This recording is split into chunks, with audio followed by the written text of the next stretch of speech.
Picture this. You're all alone floating in the blue waters of the African Atlantic just off the coast of Angola. The sky is perfect. Surfing is your life. The water is your sanctuary, and the rhythm of the rolling waves is the only thing on your mind. Then, suddenly, the ocean begins to froth and stir, and you notice there's a shark fin swimming right at you. This is the true story of John Doyle, a man who went looking for the perfect wave and ended up caught in the middle of one of the most statistically impossible, terrifying, and breathtaking stories of survival ever recorded. Nature didn't just test him, it tried to erase him. Grab your headphones, hold your breath, because you're not going to believe just how bad one man's day can get. I'm Steve, he's Neil, and this is Honorable Mentions.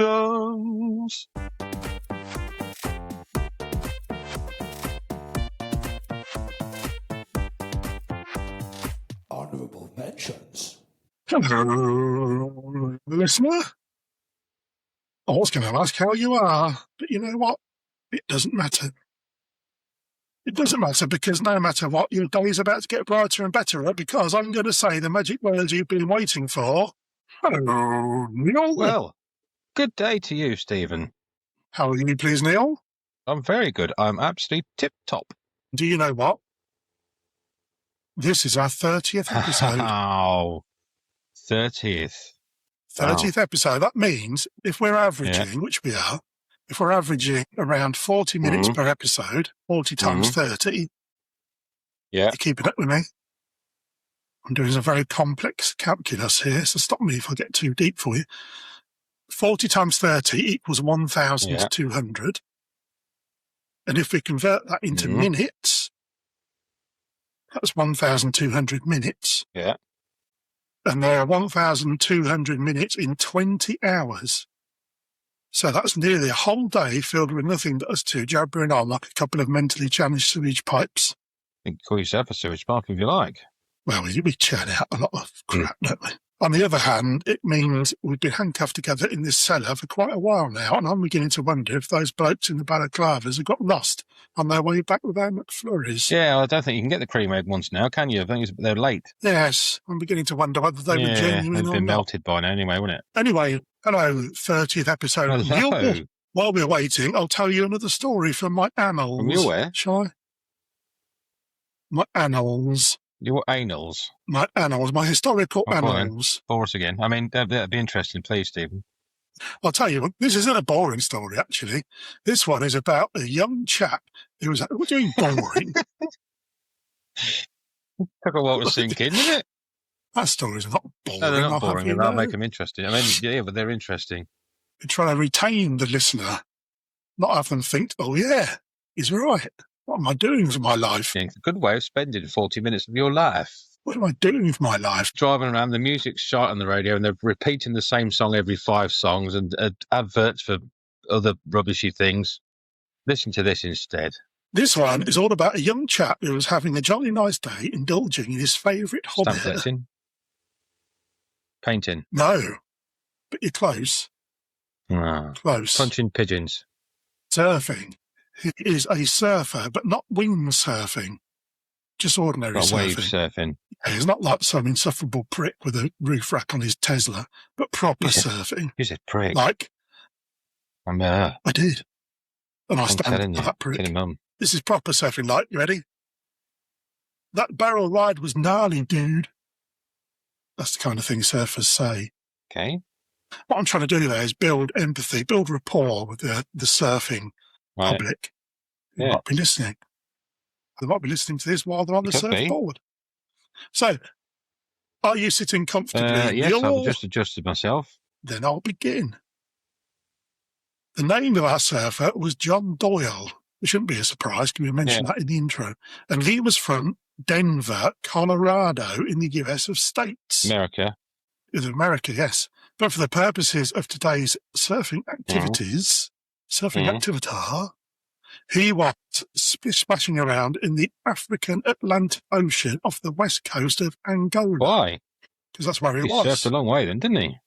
Well, that's a good point. I never considered that you went there entirely on his surfboard. Perhaps caught a good rip, dude. Never thought of that. I assumed Yeah, that he'd so been assumption floating is the there. mother of all mess-ups.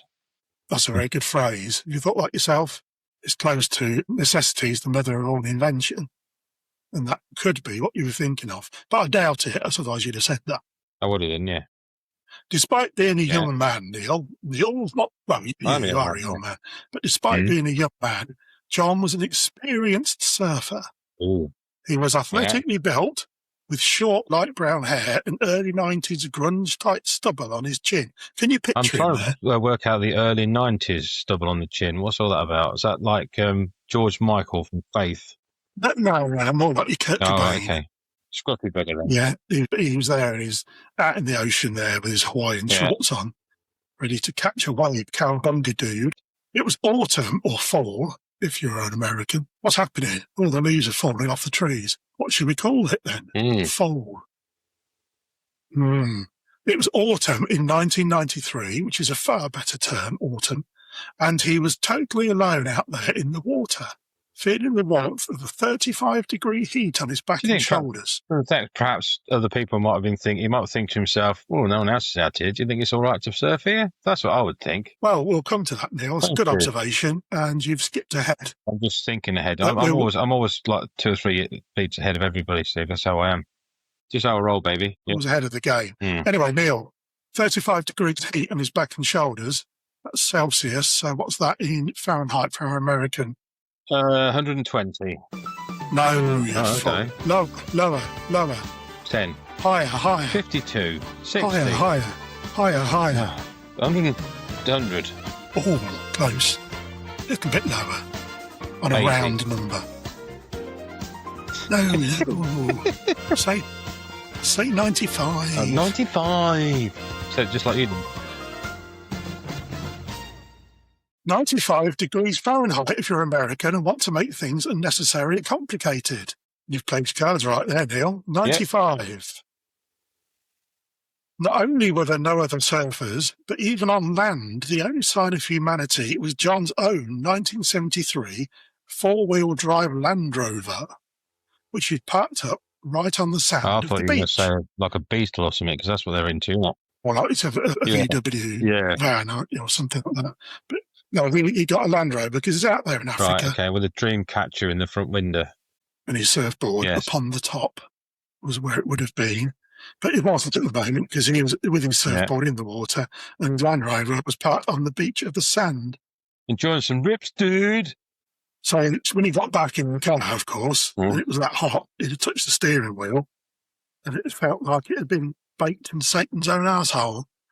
You know, I say when you get back in the car, it's really hot. You touch the steering wheel. You have to give it a few minutes for it to cool down. When we get his hot air blaring in, it's like, for God. In fact, Neil, John was thinking about catching the next wave to ride back in. He was. He could feel the skin was starting to burn. And earlier, he caught his heel and there was a little blood. No big deal, but he could feel the salt water and thought he should take a look at it. Yeah. It doesn't need a nick. We're going to call it a nick. You've got to be careful, haven't you? You've got to be dangerous in the water. You've got to be dangerous. I'm going in the water with a slight nick. Ooh, look at me. Rock hard. Let's get a spill with him. Hey, rock hard. No, slight nick. But as John was sat on his board, scanning out across the water, looking for the next wave, to his horror... There's no waves. He noticed about 20 metres away, that's around 65 of your feet. A shark fin was doing that shark thing of swimming round and round in a circle. Ooh. Was there music going? Like that. How would it go? How would it go, please? And remember, for copyright purposes. Like that.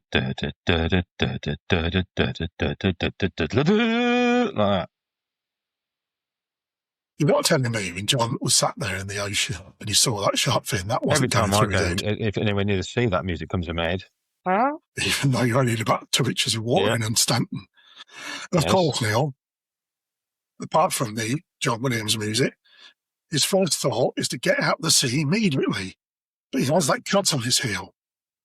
I should Coco Pal, I'm out of here. Well, what cut on his heel could be what attracted this shark, and he's too far away from shore to be confident that if he swam for it, he could beat the shark into shallow Did you know water. that sharks can smell blood?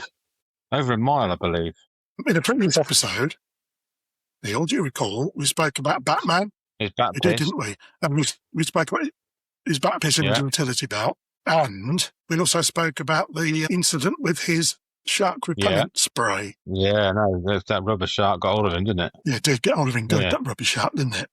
But it is possible to actually make some sort of shark repellent because sharks are repelled by the smell of rotting shark flesh, dead sharks. Are they? Is that why you've Yeah. never been attacked? There's a little fact for you as well. Whenever I go to the seaside, as you well know, Neil, I always rub myself down in rotting shark flesh. And that's the reason I've been doing it. And I've never been attacked by a shark.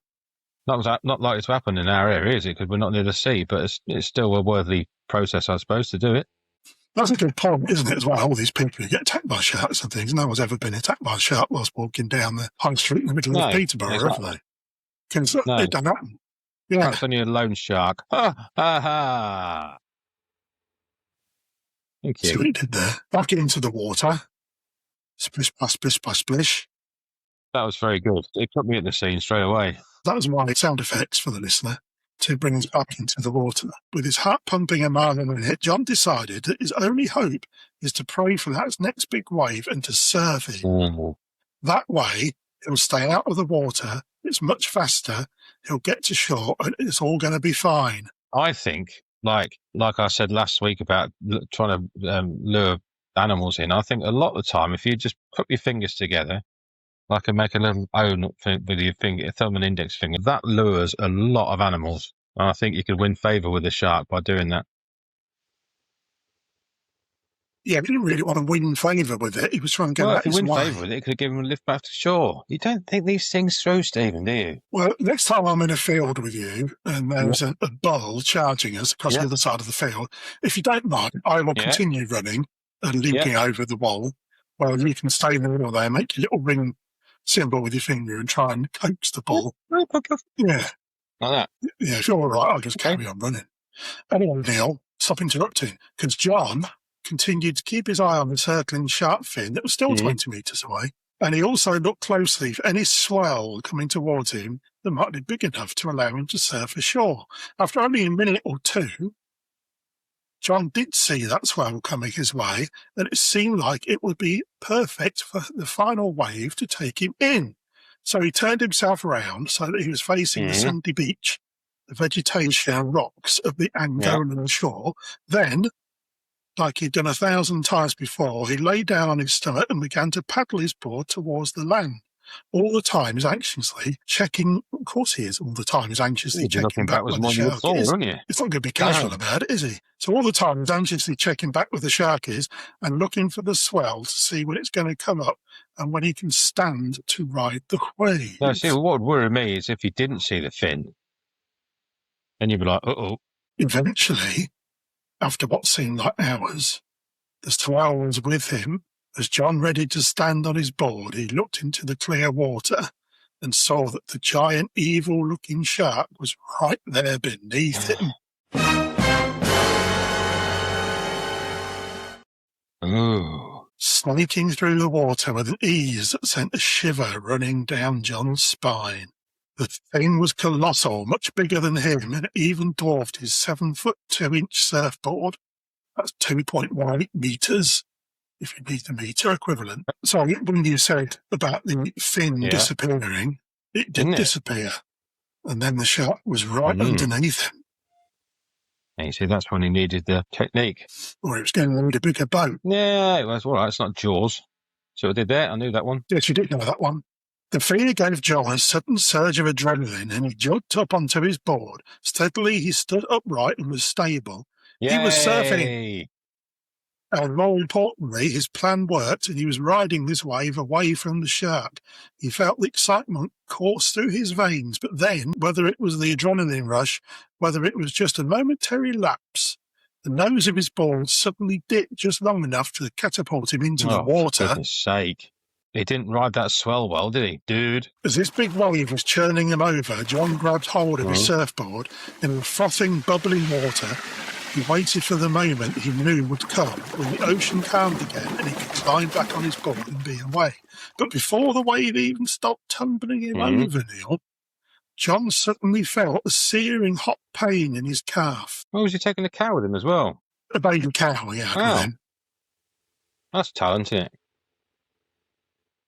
Still underwater and clutching his board for dear life, he opened his eyes and looked down. The ocean was now cloudy, but he could see that a massive great white shark had clamped its jaws around his leg. That was smart, wasn't it? In a total panic, John began punching the nose of the shark over and over as hard as he could underwater. Good work, I suppose. That's one of those urban myths you hear about and you think, yeah, like with jellyfish. And they say, oh, pee on it. It's an urban myth. And it's not actually true. I wonder why people are getting annoyed with me on the beaches of the week. Like I said to this person, I said, look like you got a jellyfish sting, and I started to wee on them, and they went, well, crazy. That's perhaps what it was. Oh, I've got the wrong end of that then. I've been going along the beach weeing onto jellyfish. Oh, I've been weeing on the people. And there's, you get these donkey rides and stuff. I've got a little cubicle. It's just called Willing to Piss. Willington Piss. So if anybody gets a thing from a jellyfish, they can come to me and I just have to keep my fluids up. I thought you got like a pseudo name for your business. Stand aside, citizen. Willington Piss is here. It sounds like a novelist. Have you got the latest one from Willington Piss? No, I haven't. There's a good name. We should use that. The shark, Neil, if you really go back to John, the shark actually recoiled and released his leg long enough for John to put it free. Somehow he managed to scramble up onto his board again, and within seconds, acting purely on muscle memory, John was able to stand back up. He was in absolute agony and bleeding profusely into the water from his right calf. I think under his leg. No, not a cow. Make more sense, because, to try and get that cow to stand up at the same time would be horrendous. It would, but on the other hand, if he had taken a small cow with him, he could have thrown that in the water and made his own way out. Depends how much you love the cow. Yeah, there's good and bad and everything here. Anyway, John was upright and moving forwards again towards shore. But then the shark, being the cunning and dastardly sort, doubled round and swam at John from the side, smashing into him and sending him back into the water with an almighty splash. Wow. But this time, John had managed to grab onto the board with both hands. He's getting tumbled in the water again, losing all sense of up, down, left and right, but he knew the shark was coming for him one way or the other. So John pulled the board close and turned himself like it was a shield. Imagine Captain America underwater. You'd just be blindly jabbing your hands out as well, just punching before it gets near you. Like a torpedo, the shark came towards him with a huge jolt, slammed into John and bit right into the protective surfboard with such force it ripped half of it clean off. And it swam away mauling this half of the board. Perhaps he wanted to have a go at surfing. That's probably what he wanted to do, just borrow his board. That's what he wanted to do all along. Let me have a go on that. I'd have let him have a go if he asked. Oh, I was thinking the shark was a bit of an idiot, but no, I think you've got it. With a strength he didn't know he had, John managed to stand up on the battered remains of his surfboard, his leg bleeding everywhere, and rowed into shore. Well done, John. Utterly exhausted and in unbelievable pain, John hauled himself up onto the sand out of the water. Panting with the strain, he looked back and saw the great white swimming out into the depths. He couldn't believe it actually just survived that, and despite everything, he found himself in a kind of hysterical laughter as he dropped the back of his head onto the sand of the beach. That's the sort of thing you expect, isn't it? Someone who's just lost half a leg just burst out into laughter. It's shock, isn't it? I think he's like, oh, ha, ha, ha, this is funny, ha, ha, ha. It's more relief that you managed to escape with your life. Well, can you imagine that how much it'll sting with and then you get sand in it as well. Good point, well made, Neil, because John didn't have much time to think about what good fortune this was, because he was committed to the cardinal sin for experienced surfers, of which you have already observed during this podcast. So for the listener, let's see if you can remember when Neil may have ventured upon this, because John had come out here alone and was at least an hour away from the nearest town or village. And that's one of the cardinal sins for experienced surfers. And you did refer to that, I've Neil, got that reference from Point Break, the film. Oh, I was going to ask you if you are an experienced surfer yourself. Oh, of course I am, yeah. Do you remember when we were kids in Cornwall, we went surfing to a surf lesson and made a complete disaster of it? I managed to catapult myself 6 foot face first into the sea. I didn't. The bloke said to me, "You're a natural," straight away. It's like, wow, this guy's got skill. Everything I do, Steve, I excel in everything, but there's only so much time in the day that I have to just choose what I do. I thought they were all like in stone silence because you had that man King. Well, that helped as well, yeah. Right now, going back to John. John's on the beach. He's had his little hysterical laughter through relief and the pain and the shock of it all. And he was an hour from anyone who could help. Just a track that led between trees and rocks and wild landscapes was all there was between him and anybody else. There was no people, no homes, no buildings. Did he might shout out that on the off chance that someone got lost and they were there with a first aid kit? That would be my first port of call. He must have been going, oh, yeah, flipping, all that smarts. Ooh. Despite the fact that his right leg could bear no weight, he had to get to his Land Rover and drive all the way to get medical help. With his eyes firmly fixed on that car, he crawled on his belly, leaving a bloody trail and rubbing sand in deep, gaping wounds where chunks of flesh and muscle were missing. Ooh, that hurt. He managed to get there without passing out and pull himself up to unlock the door and climb in. He had a clean white T-shirt on the passenger seat, so he ripped it into strips and used those strips like tourniquets. Sometimes when you need to rip a T-shirt, you can, but when you want to rip a T-shirt, you can't. Unless you don't want to rip a T-shirt and you happen to walk past some sort of fence or bush and you catch it on it and suddenly, oh, yeah, bloody hell. Oh, we'll use that old T-shirt for rags and stuff, and you try and rip it, but you can't do it. But on TV, they just seem to go... And it's in bits exactly where they want it. Like Hulk Hogan, his T-shirt always ripped. What's going on with that? And these people in that film, what was that film when they all got dressed up as policemen and took the trousers off and things? Full Monty. But they managed to take the trousers off just in one go, didn't they? Yeah, but them special Velcroed on at the back trousers, Neil. I keep falling over. I keep pulling myself forward and hitting the wall and stuff. Yeah, I don't think the listener wants to hear the stories about you pulling yourself. On the passenger seat of his Land Rover,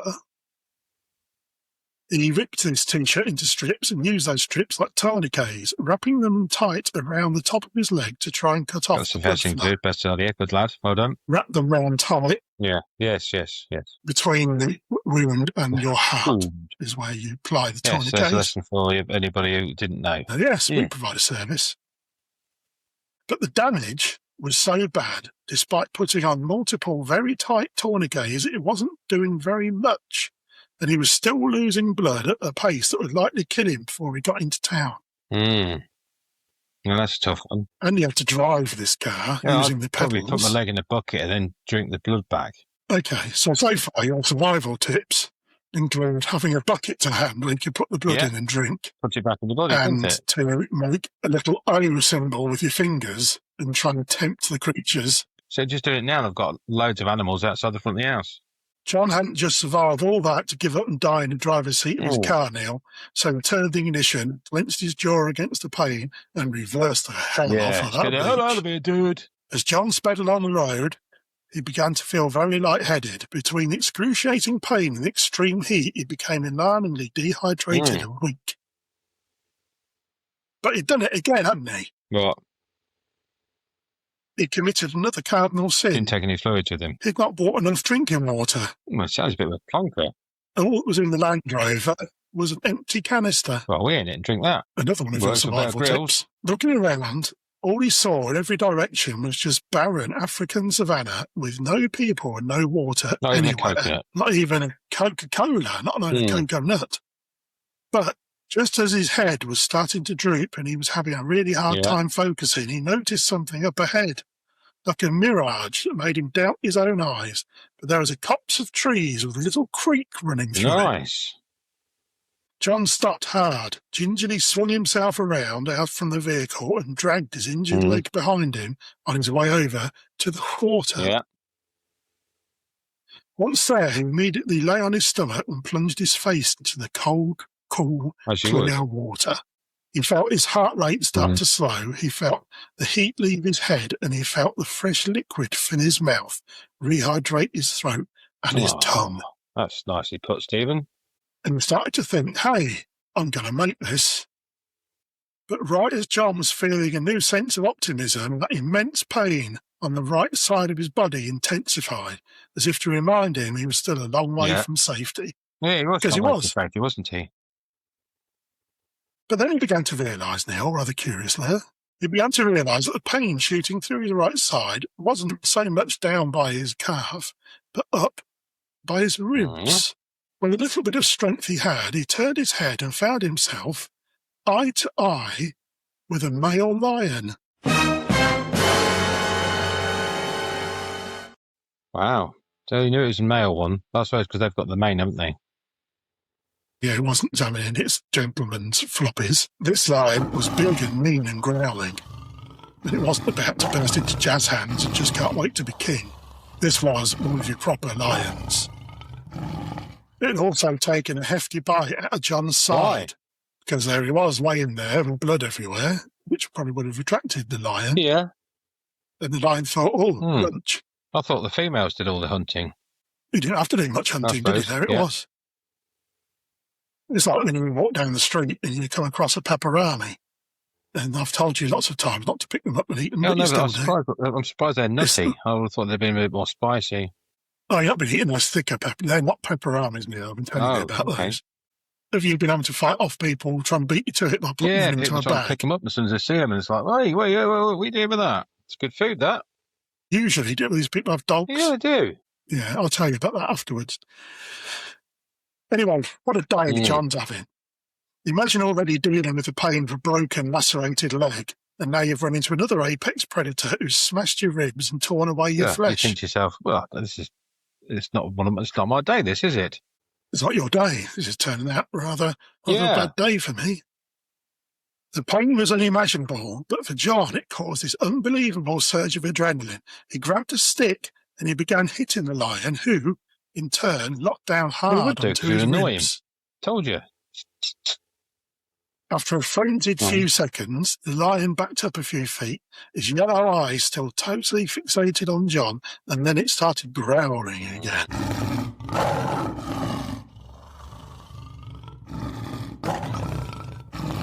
A low rumble that John could feel in his bones, and it came back, edging towards him. And in that situation, you think to yourself, do you know what, I'll give up, because there's no chance here. I've got no chance here. Well, John stood up and began hobbling as fast as he could, back over towards his Land Rover, one hand clutching at his side as he trailed his useless leg. He limped past this massive cat who was still growling at him, and he was almost back at his car when noticed that the ever-present sound of the lion growling behind him had suddenly intensified to the point where John couldn't help himself. He swallowed hard, felt his heart stop, and slowly turned around to see what was going on.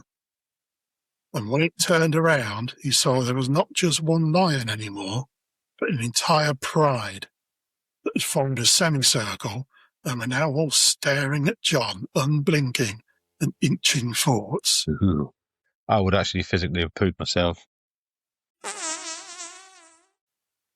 All John could do was try and get into his Land Rover in time, so he turned around with his back to the ever-closing pride of lions, now but a few feet away, and he continued hobbling back towards his car.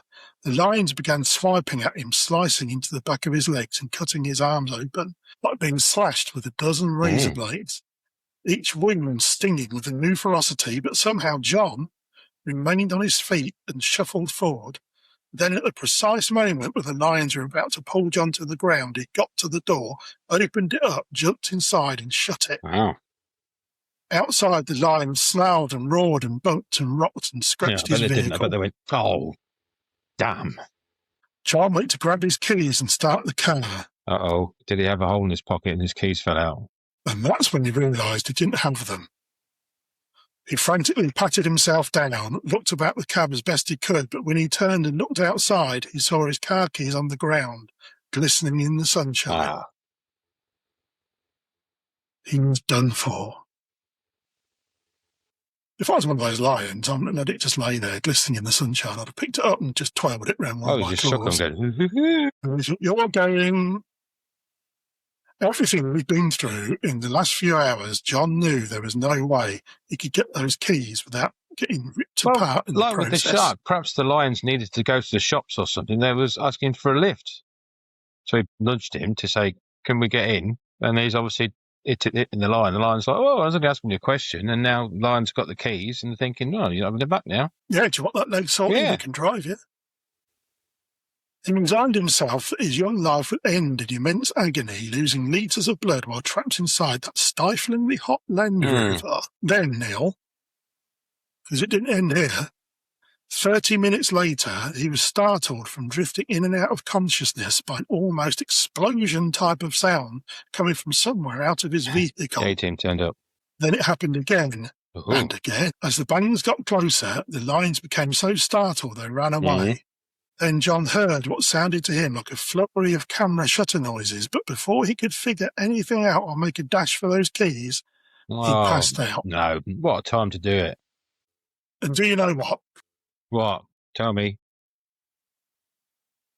There was actually an organised safari happening in the area where John was. The safari guide had spotted the lions, then he saw the Land Rover and John inside it. So he began firing his rifle to scare the lions off. Up into the sky, obviously, because he's a preservationist. Well, you wouldn't shoot the shoot lions, the lions up into the sky either, would you? No, that'd be a circus act, wouldn't it? Got to look into that. But as he was firing his bullets up into the sky, the people on the tour began furiously taking photos of this bizarre scene, and they were the noises that John was hearing before he passed out. So they're more interested in getting a picture than they were to help another human being.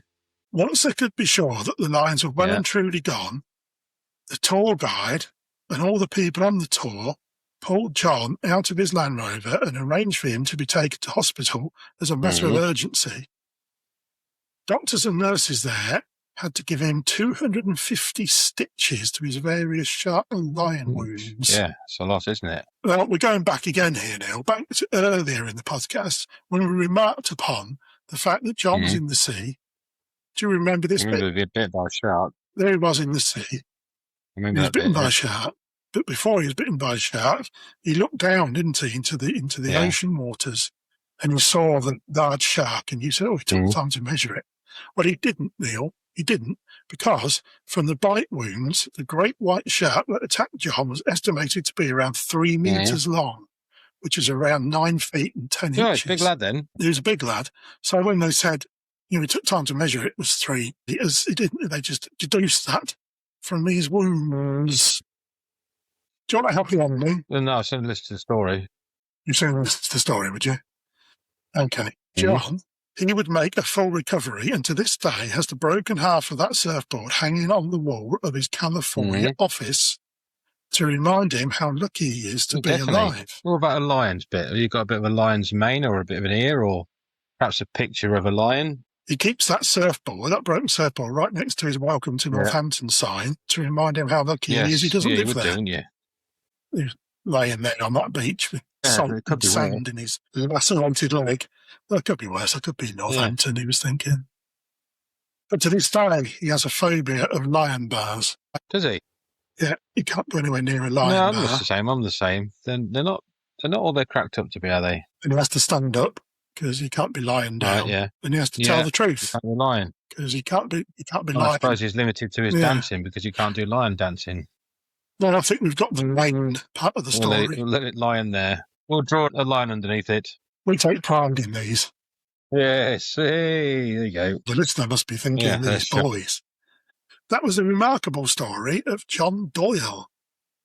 A story of survival beyond all the odds. Make sure that you always take a first aid kit. Make sure you know how to talk to animals and lure animals with the technique. And also take plenty of fluids. You've moved on from your bucket. Well, that's just a MacGyver survivor than me. That's in the MacGyver, is it? When he was in his Land Rover, I was thinking perhaps you could pull the gear stick out and sharpen the end of it and make it as a stabby thing and kill the lions and go and get your keys. You had MacGyver inside you a lot? Only a couple of times a week. Oh, okay. Oh, that's another one of your celebrity encounters that we get to hear about. So, thank you, listener. Be careful when you're out and about that you don't get attacked by lions or white sharks or great white sharks. I mean, sometimes pigeons, sparrows, they can be quite dangerous if they're in a bad mood. Well, thank you, listener. Thank you for spending more time with us on our 30th episode. Can you believe we've got this far? 30th episode. That means next week we will be bringing you, I can do this now. We will be bringing you 31. 75 3/4 episode. 31. Is it? You sure? Anyway, we disagree on the maths. Right.